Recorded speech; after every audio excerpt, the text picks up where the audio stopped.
Para sa mga nagtatanong kung paano makapag-a-avail ng OWA loans at ng housing loans, ay mag-download po kayo ng OF Bank sa inyong mobile phone.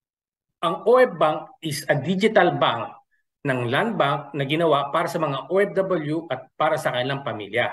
Pwede kong padala sa OF Bank ng pera para sa iyong pamilya, diretso na sa kanilang account at wala itong maintaining balance.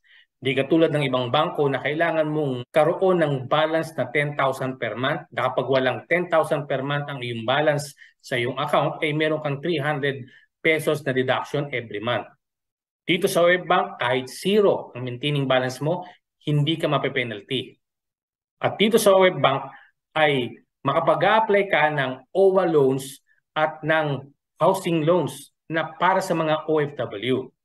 Panoorin mo ang video na ito para malaman mo kung paano magda-download ng OF Bank sa iyong mobile phone. Sa video na ito ay tuturo ko sa iyo kung paano ka makapag-open account sa OF Bank nang hindi ka na lumalabas ng bahay. I-download mo lang ang mobile banking apps sa iyong mobile phone. At pag na-download mo na, buksan ang apps at sundin ang mga sumusunod na ito. Una, basahin mo na ang terms and conditions. Click Next. And then, i-provide mo lahat ng personal information mo. Pati na rin ang iyong contact information. Then, click Next. And then, mag-isip ka ng user ID. Dapat ay matandaan mo ang user ID mo dahil yan ang gagamitin mo sa pag-open ng account mo. At gumawa ka ng password. Dapat iba sa mga password mo na ginagamit mo sa iyong social media. Then, click Next. Makaka-receive ka ng one-time PIN o one-time password sa registered mobile mo. Ilagay mo lang yan pag natanggap mo na. Within 5 minutes, kailangan maipasok mo na yan.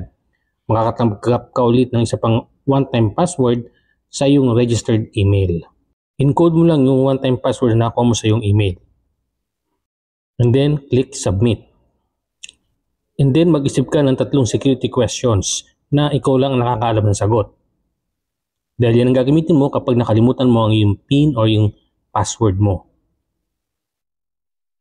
Then, sagutan mo lahat ng personal information, financial information, and account purpose.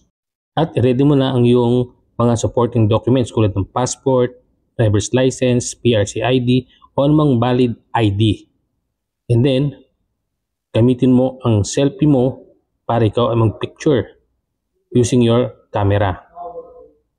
Then, pag okay na, click Submit.